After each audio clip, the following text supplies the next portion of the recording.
It's all good. I just did some work, but not as much as I usually So do. it was it less justice seeking and more mercy bestowing? Y- Mercy, perhaps Mercy. coupled with grace. Hmm. What what is your definition that makes those different? I mean, I agree that they're different, but I'm Right. curious. Yeah. Mercy is not getting what you deserve, punishment you deserve. Yeah. Grace is getting what you don't deserve. Ah. Okay. So Yeah. salvation. None of us deserves Yeah. Yeah. salvation. That's why it cometh through grace alone. That is true. Even us non-Trinitarians could agree to that. That might be a new Uh, essential. No, I don't think we have a dispute as to grace, We do not. just as to the Godhead who dispenses it. mm, Yeah. I Yeah. think. Maybe. Yeah. Dark and I had a pretty deep, involved conversation about the distinction between FCAM, some of the distinction between FCAM and Yeah. creedalism. It was interesting. Yeah. I learned a I lot. I tell you, and I as well. And I always come home and or get off the phone or whatever it is because we end up talking about this kind of stuff quite a bit, Plague. Yeah. And in some fashion or other. And part of it's because Dredd is naturally just a very curious person and yeah. always wants to learn more, and that's kind of his natural default. And I find it very sharpening myself because sometimes it's like you live in a certain culture or like kind of immersed in something and you realize you've never had to explain it very well to someone who's not familiar with it. Like you guys Right. talk about it, it's like, oh, telling somebody about the lexicon or something, or, Yeah. kind of what happens in the gloom. Like if you haven't experienced it, it's sometimes like you have to be really sharp and really clear on how you would explain that to somebody. If they said, well, what happens at a workout? And to explain it in a way that would be persuasive to them or even understandable. Right. So, I so thoroughly enjoy it. And I always come home, and or get off the phone with Dredd after having one of those conversations. And as I say, they are frequent, but, and I almost always tell my wife, I'm like, man, I having these conversations, honestly, and this isn't just a smoke blow, right?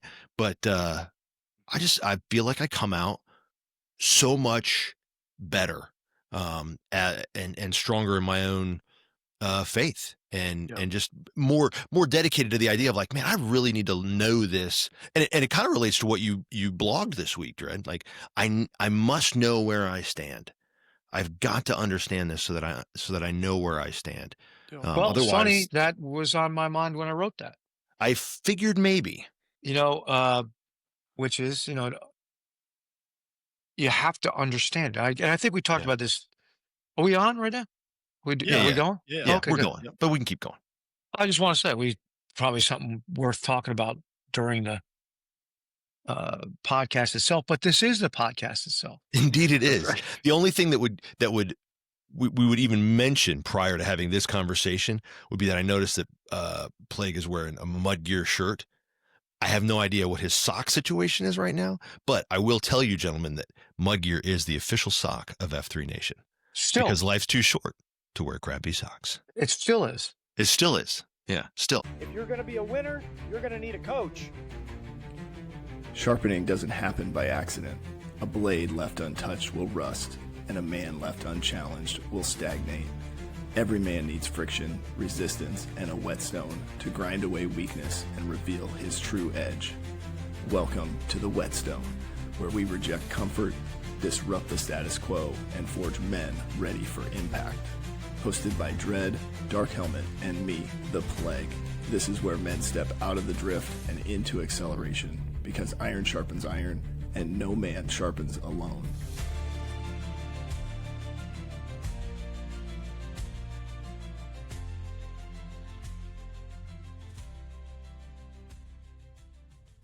And we're Back. Yeah. And kind of still going. Anyway, Yeah. keep going. Good. Yes. Well, I was You going to had that say in mind. we talked about it a few weeks ago, which is that while men have beliefs, uh, they don't understand them. That was the point of the blog post. Yeah. Now, they don't know the source of them, and they don't understand why they believe that. They just do. Always have, and because of that, they aren't capable of defending them. Mm. because beliefs that you understand create where you stand, right? Your beliefs create where you stand. Yeah. And if you don't understand them, then it's very difficult to defend them. If you won't defend them, you'll back up. And if you keep backing up, at some point you forget where you stood.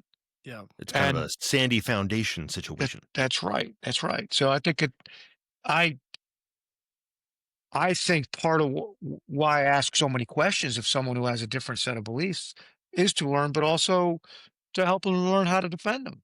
I mean, Mhm. we had this conversation, we talked about it for 45 minutes, and, you know, uh, you are perfectly capable of defending your belief, for explaining it. Actually, I wasn't attacking your belief. I was Oh, I never asking you felt that way. why. Yeah, Yeah. I was asking you why. I was asking you to explain it. Mhm. Yeah. And you were perfectly capable of doing that, I thought. And I appreciate that. And I think that I don't know if you remember this. There was one time, it was way back, right? So this is early podcast days. So probably, whatever, 7 years ago or something now, right? And we finished, and it was when I was in the stacking shipping container office. Yeah, I remember. Um and we went to the little tap-in place next door Yep, I remember that too. afterward to get a drink. And we did that several times. But this time Marjorie showed up, I your remember that wife. too. Yeah. Okay, good. And there was something that you had asked me, and I was trying desperately to like, I knew in my head what it was. Candidly, don't know that I had a good explanation other than, well, I don't know, this is what we do, And gosh, maybe it was even longer ago than that. But and I remember you had to use the restroom, and I was trying to explain it. I was fumbling, and I was getting real, not super flustered, but I was struggling. And you go, I'm gonna give you another minute on that one, Biggin. And you walked out. You walked out, and then Marjorie looked at me and she goes, I'm going to yell at him when he gets back. And I was like, what? No, it's fine. And she's like, he shouldn't be so like that. And I was like, I think he's just asking. And she's like, no, he's pushing you. And I said, well, what do you think that's about? And she's like, I think that he just wants you to be better at that. Oh, And I well, said, I'm glad she sees right. that. And I said, that's fair. And then she said, she goes, just take a deep breath when he comes back and just say it like it is. Don't try and explain it in his words. Just say it. And it'll be fine. And I was like, okay. And so that's what we did. Yeah. That's what we did. I felt much better about it. But I remember thinking even then, I was like, man, if I'm going to be effective as a leader, so we're using this in the context of faith, right? But I think it easily, translates to every situation, right? Of course it does. Naturally, because truth is truth and nothing new under the sun, right? But like, you've got to be crystal clear. Where did you learn these leadership principles, right? Why do you believe them so much? Mm. How is it that you say these things, right? It's a slightly different question than the Bobs would ask, but it's in a similar vein of like, it's more like, why would you say you do here, Right. right? Instead of what? Yeah. And it's been Dave, I've loved everything about our relationship from day one when we laughed our faces off in Toledo. That's not really the, but like, it's been really, really helpful over the past, call it 10 years or whatever, to have that kind of just that pressing curiosity. And I've taken a lot of that to my own blades and to my own family, everybody I know, right? Where you kind of go, interesting, help me, explain that to me. Cause I think I understand, but I need to know that you understand. Right. Mm. I think there's also, and I hope you seem to be implying this, that it's got to be good. You got to be asking questions in good faith. The reason why I'm kind of pausing is because I don't like the way the concept of good faith is used in politics and the law as well. Yeah.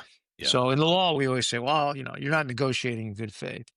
And I used to make a point of saying, yes, I should have told you when I got here that I'm not here to negotiate in good faith. They're actually paying me not to. I'm here to get the best deal I can for my client. Yeah. And if that means that your client pays more than he should, I'm not going to say, oh, hang on. In good faith, I can't accept that. I said, but I am to zealously push forward for my client. You're supposed to zealously oppose that. And the outcome is to both our clients' benefits through our zealous representation. Yeah. We're not in this together. We're not collaborating on an outcome. If you surrender and don't defend your client's rights, I will run over you like an M1 tank. And Yeah. because I'm supposed to. That's your job. And I hear politicians saying this too. Well, they're not, it's not a good faith attempt to get, no, they're trying to get legislation passed to the benefit of their constituency, to the detriment of yours. Yeah. Now, if there's a sense of good faith in following the rules and the norms, okay, I wouldn't call that good faith. I'd call that fair play. I'd call that andism, in the sense that I'm going to, push forward as hard as I can, but I'm not going to cheat. Because if Right. I cheat, then you'll cheat, then the system provides us nothing. So, Yeah. but the idea that we're, in this together, collaborating on an Come on, outcome, buddy. yeah, Yeah. no. But Not in those situations. so maybe I need to search for another way to phrase it. But if I'm asking you questions to learn and to help you develop your arguments, it can't be because my ultimate aim is to talk you out of what you believe. Sure. So if if that were so, then you wouldn't answer any questions. You Yeah. just say, I Why don't, would you? you know, I texted you this morning, because one of the things we happened to be talking about was, I'll try to explain this to Plagoo, and you Oh correct me, boy, this yeah. You may have to that cut this there's, part, play. This may be a little too deep. well, But I'm going to modify yeah. it. There's Okay, priestly, good. there's priestly orders within the FCAM. One of them is the Sure. Aaronic priesthood, and one is the Yeah. Melchizedek. Finally got that right. Melchizedek priesthood. Close. The Yeah. Aaronic priesthood descends from the Levites. It's a hereditary priesthood. Also could be purchased by the Jews. Melchizedek was a pre-configuration of Christophany of Jesus Christ appearance in the Old Testament.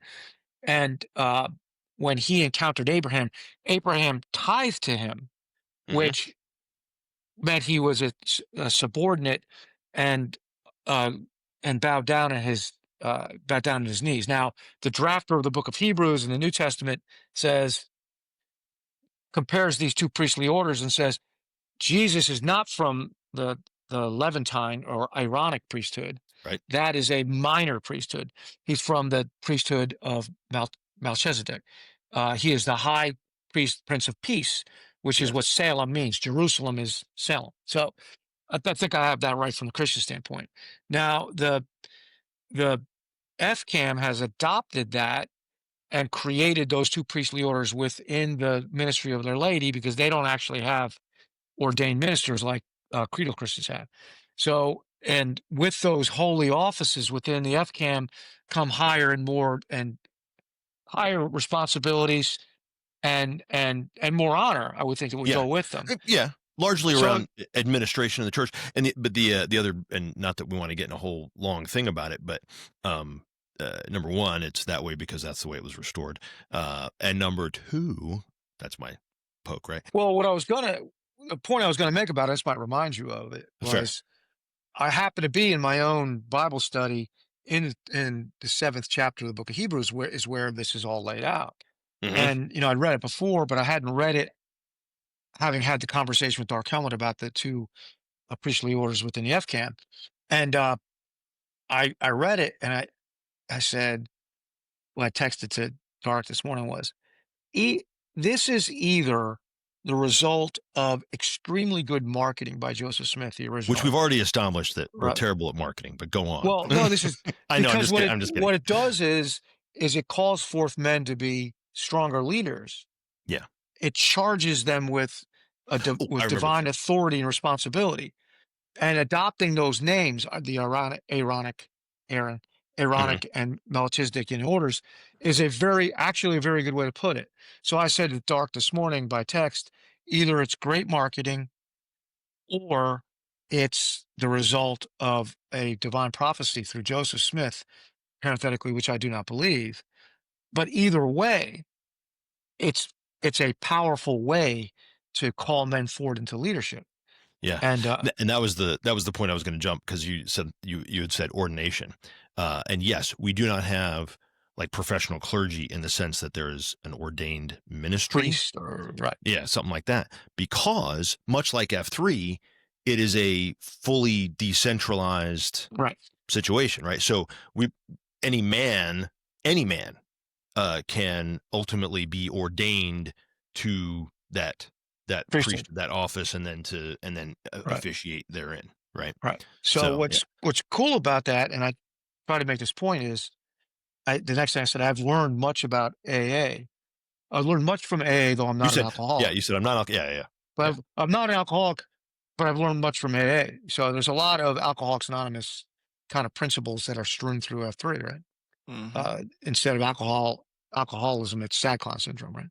So, although I do not believe that Joseph Smith was a prophet, uh, I've learned much from FCAM, and I'm not surprised that FCAM is an effective denomination, because it's actually well structured in that sense. And I think I've unconsciously borrowed some of that with regard to F3, because it's both decentralized, and it's Right. decentralized in that it dispenses authority and responsibility out to individual leaders through the Hmm. individual initiative, but also provides a doctrinal basis Yeah, so just that enough guys aren't centralization and out there. structure. Yeah, right. It's, Yeah. hold on loose, baby, don't let go. It's a good 38 special kind of combination. Not Geddy Not Lee, daily. not Geddy Lee. So, but to learn that way, I'm advocating for this. Yeah. People feel boxed in a corner. It's like, okay, well, if I have this discussion, then, it's like, I don't want this guy wearing me down, trying to get to me. You have to know where you stand. I'm a Yeah. creedal Christian. I believe that, in the Father, Son, and Holy Ghost. I believe in the triune God. And I stand on that. And I can explain to you why. I know I understand it. So I'm not nervous about it. I'm Yeah. comfortable about it. So this is another thing when you get into an argument, a juxtaposition of opposing viewpoints to learn, and the other guy starts attacking you. I know it's a dead giveaway. He's anxious. Yeah. Feels He does doesn't know where not. he stands. He doesn't know where he stands. So he feels attacked simply by the making queries. Well, could you explain to me how that works? And if he says, "Well, you're an asshole for asking," I'm like, oh, well, Right. You're like, then you oh, don't know where Yeah. you yeah, don't know where you stand. Now you can take that framework for what we just described, and apply it literally to anything, anything, anything. anything, right? Yeah. And think of guys you're dealing with at work, the relationship between your husband and your wife, Yep. I was just with gonna your say, wife. like, Yeah, somebody says, I wouldn't do that. Like, why are you acting like that with your wife? Or why are you raising your kids that way? Or why are you doing, right, whatever? And you go, hey man, I believe these right, things. This is exactly where I stand. right. Yeah. And because this podcast is the Whetstone, Mhm. so hopefully men are being inspired to be stones on the one hand, seek a stone if you're, whatever, but to be stones, to engage in the vertical relationship between men that we call the whetstone in F3 parlance, Yeah. is that we're providing kind of a framework for how you do it, not specific. First thing you do is schedule, like that. Yeah. No, a framework for it. Although, to be fair, Dredd, and That this is the is, first thing you do is schedule. it is Yeah. the first. Well, there's Yeah. that, but also, like, much like Q source or any of these other things, right? The reason it's a framework is because you don't know what to do when you Right. step out necessarily. Follow this until you collision learn your way to a better way for you to do the thing that you do. Still follows Right. the framework, right? Yeah. Because fitness is still first. I don't care who you are. I don't care who you are. And anybody can try and convince me otherwise, but guess what? I know where I stand, right? It's So, a matter of fundamentals, right? yeah, I mean, yeah, Picasso could paint a competent bowl of fruit before he started putting both ears on the side of a chick's head. He didn't start with that, right? Yeah. And that's when I Maybe. hear a guy, yeah. using non-standard commands in a workout, and he's like Mm. flapjack and, next exercise, mountain Yeah, climber, I heard you you're in just it, breathe. and I'll Begin. say to him, Yeah. yeah, I'll say, that's not correct. And he's like, well, I thought we were free to lead. I was like, yeah, but there's got to be a baseline from which you do it, because, when you freelance like that, you're not going to be consistent. And consistency, as we have said, is the spinal cord of all the leadership virtues. So Mhm. this provides you with a baseline for paint the bowl of fruit, then put 2 ears on the same side of a chick's head if that's how you're so inspired. But if you can't perform the fundamentals, right, Yeah. then Then you're what are you not going to, doing now? well, you're not going to be impactful in my mind. That's what I mean. Because people will look at it and go, well, you're throwing Hail Marys, but you can't run you can't run a dive play. You got to do the blocking and tackling before you can go the end around. Yeah. It's what you got to do, right? Poor Plague has been sitting here just listening to us. You No, probably No, had that's some not. other topic you wanted to I'm just kidding. no, it's interesting to me.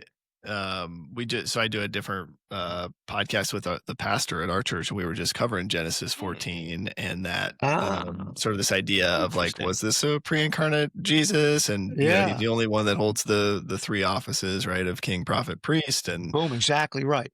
so Because I don't that's know. how they did things. That's not Yeah, how right. Exactly. it's fascinating that I don't know, SkyQ kind of like organizes topics, and wouldn't you know it, we don't have to control things at all. But anyway, I it's weird. I'm just I, learning this. I But Our work here is done. I did. So it's funny. We had a Q source at the Crucible this week, where our boy Milk Carton is the site Q. I did let the him know. Daily Patience Milk. Carton. Well, I told Yes. him that if he wants to be the Daily Milk, he's got to post daily, right? That was our Really, previous. really. He's been soft lately. Yeah, he's been a Yeah. weekly. Curdled. Maybe a He little. said, he said Yeah. he can and he will do better. But Good. he's been doing a lot of great work, and the Q source there has been awesome. But the topic was Whetstone. And I find it funny that because of this podcast, I'm sitting there and guys are like, I don't know, Plague, like what's this all about? I'm sort of like, I don't know. You tell us. Yeah. I really don't know. So we're reading through it, and it was interesting because there were a lot of questions around like initiating and like, what do I ask, right? If I'm going to go, am I asking? And there were several guys that were like, well, I may ask a guy to mentor me if there's a specific skill that I'm trying to learn. That seemed like a really common sort of thing. But what I hear you guys, really, it's like that somebody that loves you enough that's going to ask curious questions and really help you become more solid in who you are as a man, right? I think about like our conversations around mission. How many times have we talked about what my mission is? So I don't know. Is that just like approaching a guy and saying, "Hey, I recognize you're further along in this life thing, and I want to make sure that I'm solid." I don't know. How do you ask? I think seemed to be the main question guys have. Listen, I had a guy ask me today. I'm gonna look at what he said. The names will be changed to protect the innocent. Um, this is what he wrote me. So I'd been asked to speak to this young man. He's probably about 28 or so. Just went through a career transition, and it's just gotten married. And his father-in-law asked me to talk to him, so I did. This was maybe 3 weeks ago, and he texted me Father-in-law is today. an F3 guy. They both F3 guys? So both are now. Copy that. The father-in-law is, and then this He said, individual. guess what? You want to marry my daughter? You're going to be in. Well, no, I met with him, No, and I'm just kidding. he was like, Yeah. "What could I do to, you know?" He asked me a lot of questions, and I said, "Well, one thing you can do is start going F3 workouts." He's trying to get into a particular field, and I said, Mm. "You'll meet a lot of guys in that field there." So anyway, he started posting. So, uh, he said, "Hey, Dave, hope all has been well with you lately. I really enjoyed our meeting a little while back. Would like to maybe catch up every month or two, if that is fine with you. I just want to fill you in on this process as well as hearing more about what you have done. Also, I would love to see if I can be more efficient with how I'm going through about everything. Even though you don't necessarily do what I'm trying to do," he's talking about business, "your perspective is important to me, and I really respect your motor for putting in the work, especially for how you establish your career. Hope you have a solid rest of the week and look forward to talking soon." Okay, so And this was the kid. this is the young guy, 28 Yeah. years old. Yeah. So, uh, of course, I said, "That'd be great. I'm taking a deposition right now, but I'll get back to you on some dates." I mean, Uh, that's that email's. I mean, what man is going to turn a guy away, I was just gonna say, right? right? I mean, Yeah. if put it to that way, because I did not suggest to him when we met uh, that this is something. Yeah, I that we think I should do it said, regularly yeah, or I think whatever. he was Yeah. very thankful. He's like, "Thank you for your time," and I said, "Oh, I'm here every morning meeting with somebody." So I mean, I might have said something like that, but so. Uh, one of the many things I admire about this young man, because I've been going to church with us as well, is very open and willing to ask for help. And that I just do not believe older men say no to younger men that ask for help unless the older man there's something wrong with him. And if he Or, say, is, yeah, if there is, he's then afraid, he's hiding his own stuff, he's, whatever. But to harken back to the beginning of the podcast here, if a guy knows where he stands, he has no problem right, helping another man to figure out where he stands, right. right? Right. We had a couple of FNGs. We were in San Antonio, Yeah. and one of them, these two guys were going into the army. They hadn't gotten to their first unit yet. So, Oh, that's right. Yeah. so they were exactly where I was 40 years ago in training, getting ready to go to their first unit. And we talked about it a bit and different kind of unit. They're different uh, branch than I am. But I said, "Do you want some advice?" And they said, "Yeah." Yeah. And I said, "Always listen to your NCOs, your non-commissioned officers, but don't ever be afraid of them," which they're probably not ready really to put. What does that mean? Because they've been in training. Yes, they haven't When bumped into that yet, yeah, but your non-commissioned officers, your sergeants are training you as officers. Then you go out and you are in charge of non-commissioned officers, and I found that transition to be difficult. Hmm. And they do beat it into your heads.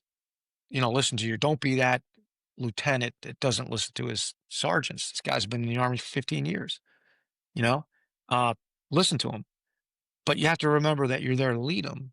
So if you're afraid of them, you can't do that, and it's a hard thing to do. And they stood there listening. I was like, right. So then I met a guy in church on Sunday the next day, and who's going to Navy boot camp. And my pastor's nephew, Agony, introduced me to him, and I said, "You want some advice?" He said, "Yeah." I said, "Divide the whole thing up to just a series of days. Focus on the day you're in, and decide you're not going to quit today under any circumstances. Procrastinate that decision to the next day." And he said, "Oh, okay." And I know he's like having a hard time, like, because he's not been through it, right? So these are things that I learned the hard way. They're valuable pieces of information that I wish somebody had told me, Hmm. but I would not have asked. Yeah. Mm. No, these guys didn't ask me either. So I said, "Do you want some advice?" And they said, "Yes." So I'd say the same thing to older guys. You got to be willing to do that. Think of the things that you've learned. If you're 50 years old, if you've been in commercial real estate for 25 years, you don't think you know something that a young guy who wants to get into that. I mean, start with the simple and basic things, right? I mean, Yeah. stuff, man. Well, not only that, but You know stuff. we've talked about this a little bit on the here before. Like, you don't have to know everything. No. Right. All you need to know is where I'm going to keep coming back to it because it really like I read the post this week and it really got me. And part of it, I guess, is because I knew that it was based on our conversation too. Yeah. But at the same time, like it just really got me. And I'm like, figure out where you stand, right? Figure that out. If you're not sure, then you get help, right? Right. Mr. Right. Whetstone, like you go get help, but you stand somewhere. I promise. Right. You Right. stand somewhere and you don't even realize you're doing it. And just be willing to pour into another kid. Yeah. Like look, you don't have to know everything. You have to know like 3 things.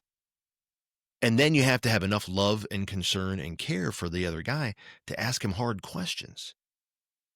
Yeah. So he's not full of crap to himself. Like he's tricking himself. He's full of it. It's not complicated. It's not complicated, but guys want to make it more complicated Yeah. so that then they can avoid their duty to do it. And I use the word duty on purpose because this is something we see, Plague. And maybe you don't see it there in Omaha because Omaha is, of course, the shining light and beacon of all hope in all of the nation, right? We understand that. West Omaha is. We learned that this weekend. That's a very good point. Thank you for Yeah. clarifying. East Omaha, garbage. How did you learn that? Because we know wait that time told Sarpy. us. Yeah, wait time tells. Yeah, because Sarpy doesn't actually have swagger, and I'm tired of hearing about it. Right. That's all I'm Right. saying. Right. That's all I'm saying. No, what I was gonna say is, or wait, is that West Side? Is Sarpy on the West Side? No. Sarpy is like southeast. See, I knew I was right when I said it. I can feel it on my gut. I live on the west side, so that's I know. fine. Well, that's why we said that. He pointed that out. Yeah. He said you Yeah, have a we're like- very nice spread. Yeah, he showed us some pictures. Oh, did he? Yeah. Yeah. We got very deep Yeah. on Plague. We got inside deep. the- But I say, and like I said, so maybe you don't see, and I'm being serious. Like maybe you don't see it in Omaha, maybe yet, or maybe you have seen it. But what I see a lot I have some visibility into not every single region in all of F3, but let me help. If you can find somebody that's got more visibility into more of them, let me know. I'm happy to concede, right? But what we see a lot is men who, especially if they've served in some capacity or other, they've been a first FQ, they've been a weasel shaker, they've been a Nantan. They get to this point and they go, well, I've been promoted as far as F3 has for me. There's no other job. I mean, I guess I could get promoted to area Q or something like that. So there might be some, semi-national, national-ish leadership role for me, but they keep in their mind. And look, I don't mean to sound negative toward these guys, but you keep in your idiot brain that somehow the position matters. Right. And I don't know how to explain it any different. Like, we are not that kind of organization. And so what ends up happening is they finish their Nantanning or their weasel shaking or whatever it is, and then they disappear. To the point where they stop coming to workouts because they're like, well, I'm no longer needed. Yeah. Brother, this is the time now when you have finished the administrative, like that was your training for what you're really here to do.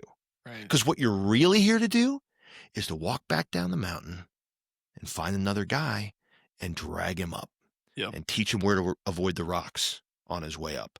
Yeah. Right. And you're not even taking him to the top of his mountain. You're taking him high enough on the mountain that you're on so you can go, so he has enough perspective to look out and go, see all those other ones? One of those, brother, is yours.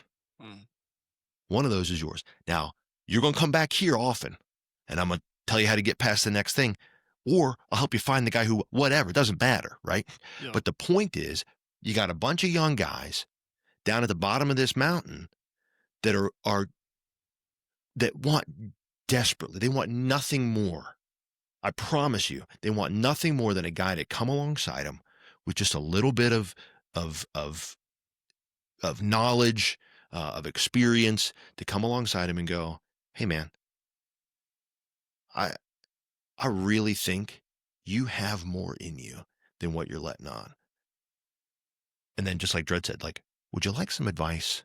Or could I offer a little something to you? Let's grab coffee, right? Because that is your job for the rest of your life, your F3 life, your whatever life. Doesn't matter, right? I don't distinguish the two anymore, right? But the rest of your life is supposed to be spent taking the things that you learned while you served in whatever capacity and now applying them to your own family, right? Your own community, like where you are. And then also, and I'll use the word because I don't have a better one. Dredd, you may have a better word to throw in here, but then taking and effectively discipling that young man, right? Helping him to develop discipline, same word, right? To say, now you go and do. Now you become what you're supposed to become. And I think you should be absolutely thrilled that you no longer have the shackles of some sort of administrative burden of a role or a job inside of F3 or anywhere else for that matter, Right. because now you're not bound by those things. You can go and you can truly open it up and love and bring those men alongside and bring them where they're supposed to go. So the guys who finish Nantanning and then kind of disappear, if you're listening right now, I'm not mad. I'm disappointed. That's what I'm not judging. I'm just No. observing and criticizing. I'm gonna speak with just enough heat to get your face warm. I'm not gonna singe your eyebrows, but I'm gonna tell you this: you are living below your privilege. You are living below your calling if you are not pulling a young man beside you and helping him to become what he's supposed to become. Yeah. If all you're doing now is existing and going, well, I did my time, then honestly, shame on you. Pull it together. Yeah. Pull it together. That's what I'm telling you. I love, there's a, we talked about this in our discussion at Q-Source, but this, Arthur Brooks has this book, Strength to Strength, right? And he basically talks about the second half of our lives is for just this, right? It's not to like do more individual contributor work. It's to go back and teach the next generation and become a force multiplier. Yeah, right? a couple, and I'll call these barriers, but like things that guys came up with, right? Is sort of, there's always the like, maybe I don't think I need a mentor, right? And then some of the like, who do I ask type of thing. There was also, we had some discussion around this idea of like informal mentorship, right? So like just being around you and hearing your COT maybe about how you parent your kids or how you lead your family, right? That I get mentored sort of through that. And so then I think the question, that I was thinking of is like, well, what's because I get that, but like, what is I don't know if the why but what's the rationale for like making it formal and going into like this true, like the ring that's on the concentrica, right? To like making that happen. I don't know. Well, I think that there's a certain degree of mentorship and sharpening that you get by osmosis. Yeah. Right. Just being around guys, and I was just sitting in my office before I came back with four of my young lawyers, and I'm just telling them war stories. Like somebody asked me a specific question, and I answer with a story, right? Which is kind of what you do when you pass knowledge on, is to say, well, I don't have a specific answer to that, but here's something that happened to me, and I'm describing it. And I was talking to one particular lawyer, and then I wasn't really paying attention. And before I knew it, there was like 3 or 4 of them standing there listening. And I believe that that's 90% of your mentoring is osmotic.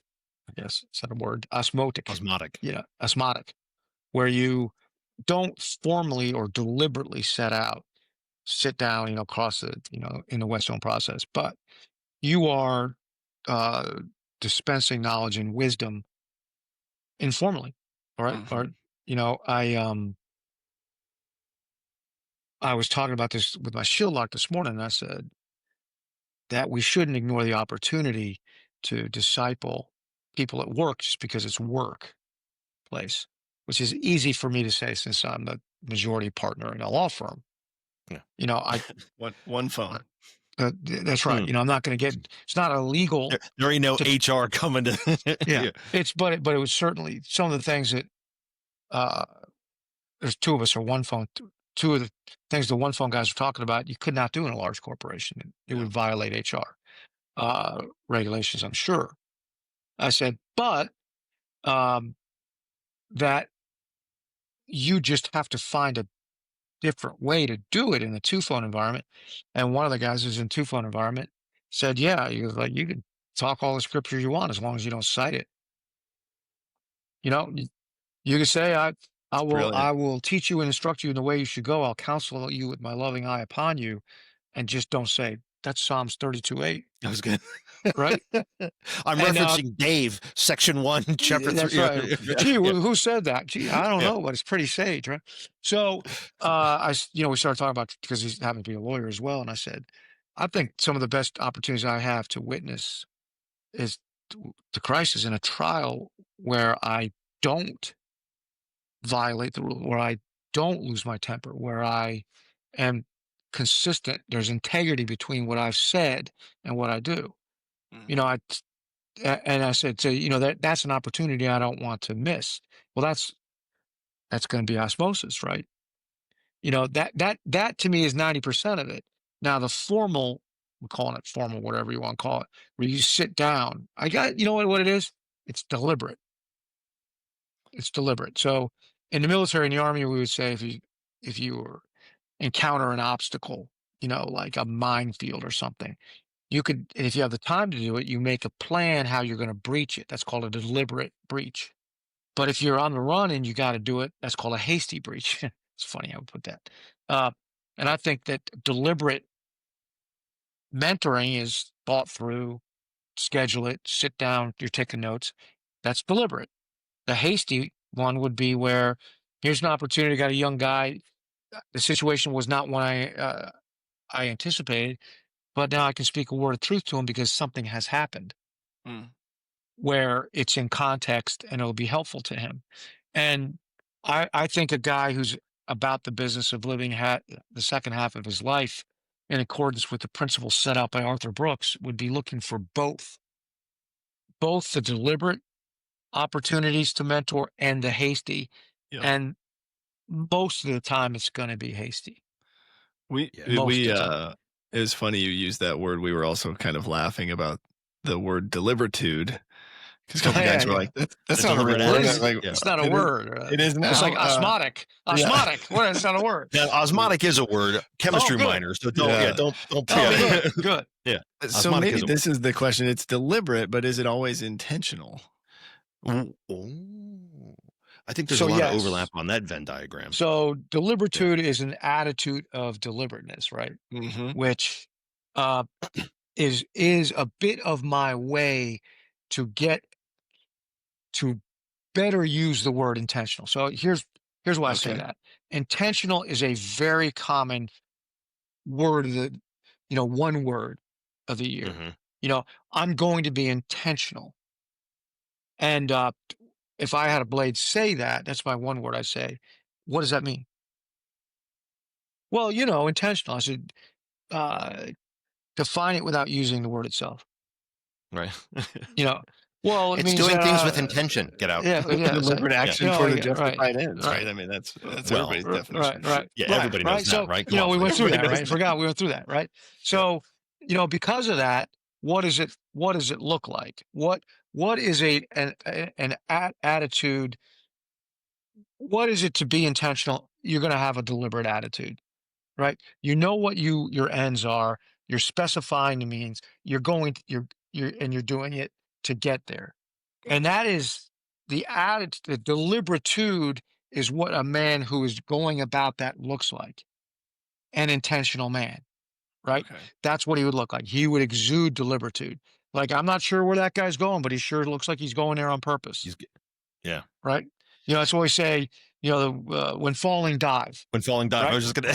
Yeah, when falling, dive. Yeah. Whatever you do, this goes to the L source size of my Yeah. stupid aphorisms every morning. But one of them is whatever happens in court, and it's the juries in the room, act like that's exactly what you expected and wanted, Mm. regardless of what happened.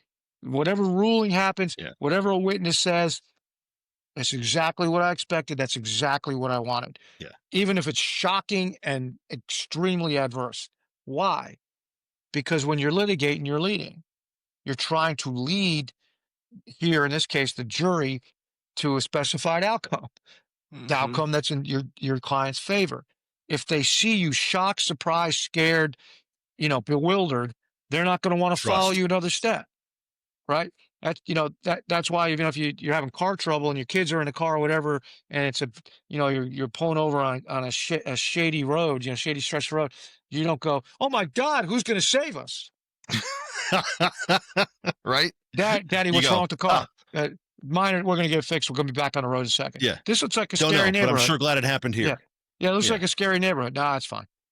Well, you do that because you want to give them confidence in your confidence so that they'll follow you. So they won't let their anxiety be an obstacle And that deliberatude, if you watch someone who has it, they look very different than Mm. someone who doesn't have it, you know?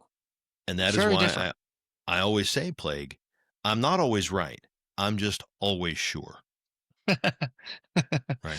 Well, what's the Yeah. expression? Rarely right, but always sure, or whatever that is, like, I don't know what I know I stole it from yeah, somewhere, but yeah, right, yeah. that's right. But I But tell you what, I I ain't gonna look like I don't know what I'm right, doing, right. right? Well, there's a downside to that. If Sure. are you do it to the exclusion of candidly recognizing error. Well, So, that's what I'm saying. But if I you recognize bluster that I'm through not always everything. right, Right, Mm. and I right, go, hell, like I can be told I'm wrong and I can be wrong. I'm okay with that. But I am right. going to start every mission as though I know what I'm doing because I know where I stand. I'm going to keep coming back. That's right.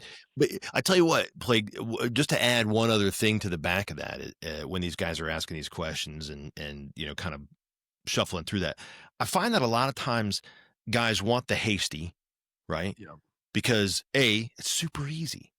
I can just be there. And it is useful. There's no question that I got a lot and I get a lot out of hanging around guys that are better than me. That's an old Jim Rohn, right? You become the average of the 5 guys you hang around the most or something like Yeah. that. So there's no question that my average is raised and I become a better man by associating and by learning from these men. Here's the problem. If all you want is osmotic results, then keep doing osmotic crap. Mm-hmm. If you want real results, then you got to do it for real. Yep. And I think guys a lot of times avoid doing it that way because number one, here's the and I'll just share from my experience, right? There's a guy in our region named Double D, one of the best guys I know, just a super solid dude. Partially because he's kind of been through it and come back, right? I mean, that's a lot of the stories that we hit, right? Started your And region way back when. Yep. Yep. He was First one of the plant. original launchers. He was. Yep. He was the guy. And so he is a guy that I have grown greatly from having some coffee with every once in a while, certainly just hanging around him, posting where he posts, all those kinds of things, right? But the fact that I go intentionally, chosen correctly, right, every month with very little gaps over the many years that we've been doing this, right, Dredd? Yep. I mean, very few times that we have not, and usually it's either been, just something came up and it was like, crap, now we got to bump to Yeah. next month or whatever, right? Right. Very few gaps. But the fact that I've intentionally gone that, here's why guys avoid it, I think sometimes too, is now because I'm there every month and Dredd hears the things and asks me the questions. Number one, he gets to see where I have not progressed month to month, which is never fun to acknowledge, right? And go, actually, I'm still fat, or I'm still, struggling with this, or I'm, whatever it is, right? My wife and I are still at odds with one another, right? If I'm going every month with a guy, I have to admit that. Mm. I have to, and that's not any fun. It's much more fun to be like, oh yeah, Maximus said something in the COT the other day that I think will really affect me in being a better father, Oh right? Yeah, maybe I apply that. Great, wonderful. But Dredd looks me in the eye and goes, hey man, for you to progress, you're gonna have to pull your head straight out of your rear end and you're gonna have to change these things. Well, that's much less comfortable. Much less comfortable. He knows Although the I darkest. like the way Hold you on. said it, but Go ahead. I don't actually say it that way. No, you would But no, never I'm say sure. I want to stop you there just real quick because I fair. think it's important. Yeah. I ask you. Yes. I say, what do you think you need to do to progress? Yes. That's And very fair.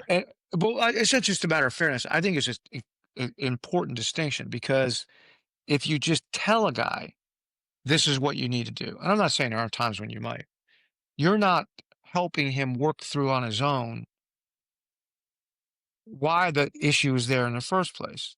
Mm. Like I have found talking to men over the years that they fall into patterns in their lives and they make the same mistakes over and over again in different situations. Yeah. With me it was anger. And if somebody just said to me, "Well, don't get angry," I would have said, "Dude." But Want to fight about it? if somebody did ask me, "Do you think that there's certain situations in which you're likely to get angry?" And I had to think about it. I Mm-hmm. said, "Yeah, I mean there are." What are they? I start describing them. He says, well, why, what were you feeling like when that happened? Uh, disrespected, what's your definition of respect? Well, I'm not sure. Like, why don't you look it up? Or I'll look it up. Respect means recognition for a special skill. What's your special skill that you didn't get recognition for? I'm like, I guess I just meant respect as a man. What's special about that? Well, I mean, half of us are men. So that is a way to do it that I think is more effective Yeah. than, and I'm so Yeah. used to doing it that I was able to recreate that in my own head like I'm writing a script. Not because I'm freaking genius. I've just done it a million times by Can't it be both? listening to what, yes, listening Oh, to what the guy says and then asking him a question to force him to think for himself, Yeah. not just spit back something I might have Yeah. told him or he learned, but to think for yourself. What were you feeling? This is what I was feeling. Why do you think you were feeling that? They're pretty obvious questions when you think about well, it, and I right? was say the other thing about that though, Dredd, is now you say it like out loud, I'm thinking to myself, I hadn't really considered this in these words per se, but that actually as a stone, that takes a ton of pressure off of me to have to Yeah, know a thing. I don't have to Mhm. know anything, Yeah. right. right? That's even better reason to do it to do it that way, because then it's not incumbent upon me to have all these amazing answers, because that is one of the things that kept me very nervous at the very beginning, because I was like, Mhm. well, what if I don't, like these Sure. guys are coming looking for answers. Right. That's- Ice Nine is a really good Bible study teacher, like, so we're doing Bible study and he's very unique. And I was like, I do some of the things he does, but he'll say, he's almost 100% questions. So like read a piece of scripture and say, well, what does that word mean? Why does Incidentally, that he's mean? another attorney, just so we're clear about Yeah, that. yeah. These And guys love asking questions. he went to Harvard and he's got You a get paid. doctorate You get paid to he's ask got questions. he's got a doctorate in philosophy and he's also an attorney and he's a very bright guy. Interesting. And he's Very bright also guy. a deep study of the word. So anyway, but you wouldn't know that I was gonna say in a he's Bible. one of the very few guys who because I didn't know he had gone to Harvard. He's one Yeah. of the very few guys who doesn't tell you that in the first 15 minutes of meeting him. Yeah. Very So but so if we're studying something, he's like, what do you think the background is? Why, how do you think that happened? But he says this one particular thing that I'd never heard anybody say, and I've totally adopted it now. Somebody will say something and he'll say more, Yeah. say more. In fact, I like it so much. I said it in a deposition yesterday that, witness answered something and I didn't ask it. I said, say more, which is, I've never heard a lawyer say, and the guy, he goes, oh, well, and he started talking some more. Yeah. And Yeah. I was talking to Einstein about that this morning. He goes, yeah, everybody always wants to say more. I mean, it's such an obvious So thing, good. right? Yeah. Oh, of course, Yeah. everyone does want to say more. They're dying to say more.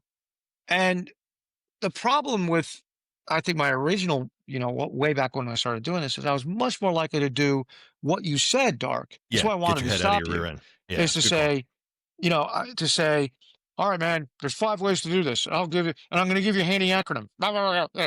It's like, okay, that's okay for a TED talk, but it is not the best way to help a man accelerate, because you're essentially saying to him, here is a set of precepts that are different than what you've been doing. Adopt them. Mm.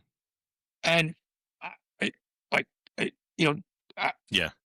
No, it's a good call. and yeah, I mean, and in fact, I'll throw in there and tell you, Plague, that uh, it's not theoretical or academic when Dredd talks about this, because we had this discussion just over the weekend in San Antonio, where he actually is a stone to guys that when I heard like who they were and and he didn't say names, so I don't know who they are actually in real life.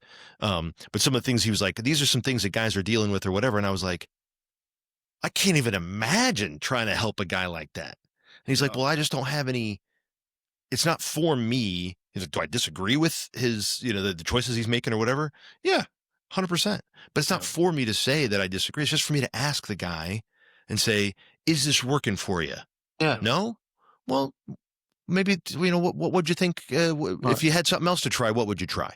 Or just kind of going down this path of questions, and it was very instructive because, again, I told him that's part of why I had this dream once of being this great coach. It's going to be this executive coach, and I was going to, and we talked about 3-year-old leadership. I launched it, brand, all the stuff. Right. And then I got into coaching, and I was like, I'm terrible at this.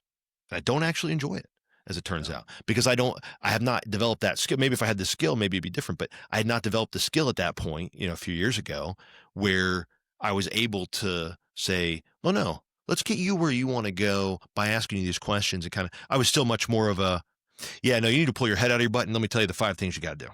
Yeah. Right. I was still operating there. We did talk about that. And I know the three of us have covered previously, right, that the best Whetstone is not somebody who's going to tell you to do all the things the way that they did them, right? They're basically using your experience. I love, as a nurse, that was one of the things we would use as we're doing patient assessments, right? Tell me more, right? Or I think one of the best coaching questions that's out there in all the coaching books is and what else, right? And so I think just asking those questions, we'll have to talk through this in a future episode, but there's also kind of this, is this me going and requesting to be a blade, or am I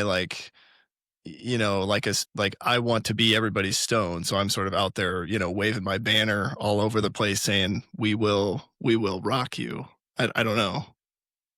Buddy, you're a young man. Man, I'll just tell you that. Hanging on to that one. It was a little thin. It's not Geddy Lee, which is true, but yeah. But we can talk through that. Also, one of the other questions that I really want to get to with you guys is sort of the difference between leadership and mentorship. I don't know if there's a difference, but I think big difference. Definitely something that I should say there's overlap, right? Yeah, there's overlap. I mean, we can forecast it that I think to be a leader, you're going to have to be a mentor. It's not the same exact thing, but if you want, because if F3 leadership is influence to advantage, right? I don't see how you can do that without not true virtuous leadership. That's what I was like. Yeah, you can hold a position of authority maybe and lead, by telling guys what, whatever. Yeah. But it is different. It's much more, it's a lot more subtlety and gentleness. Well, let's save that for next time, because I do think there's still a lot more to uncover on this Whetstone thing, and then also want to talk through how do we connect the dots, right? We've talked about minivan centurion, we're talking about virtuous leadership. I think I have some thoughts for how we might do that, or how you guys might tell me that we do that. But again, we'll just ask you questions, Plague. Don't worry. Now next episode, maybe I'll get to talk a lot more. No, I'm kidding. Oh, I'm just kidding. Probably not. Probably not. I would also like to talk about, because one of the things that I think we've been doing here is a Whetstone thing, but we don't have necessarily the proximate piece, but it's still been really effective. So I don't know. But lots more for us to talk about. Thanks, guys.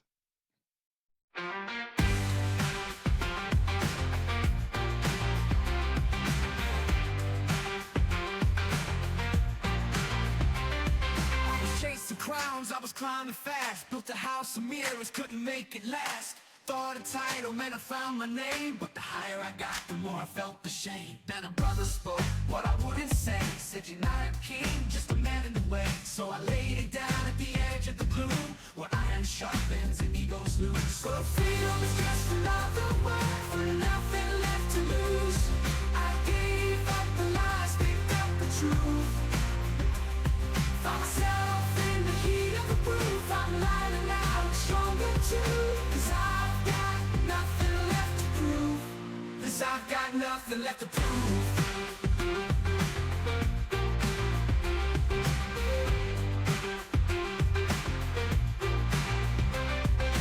Crown, it's a cross I bear. Your shield locks dirt and answer prayers. You're showing up when I got no plan. Just faith in the next right step as a man. I've led from the front, I've failed from the back. I found real strength in the things I lack. So take the mic, take the seat, take the praise. I'll be the stone that sharpens blades. 'Cause I've got nothing left to prove.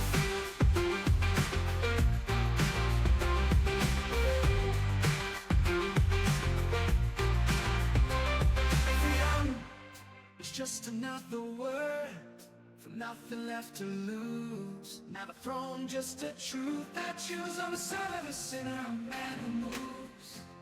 And if I fail, let the mission resume. I'm free now, I've got nothing left to prove.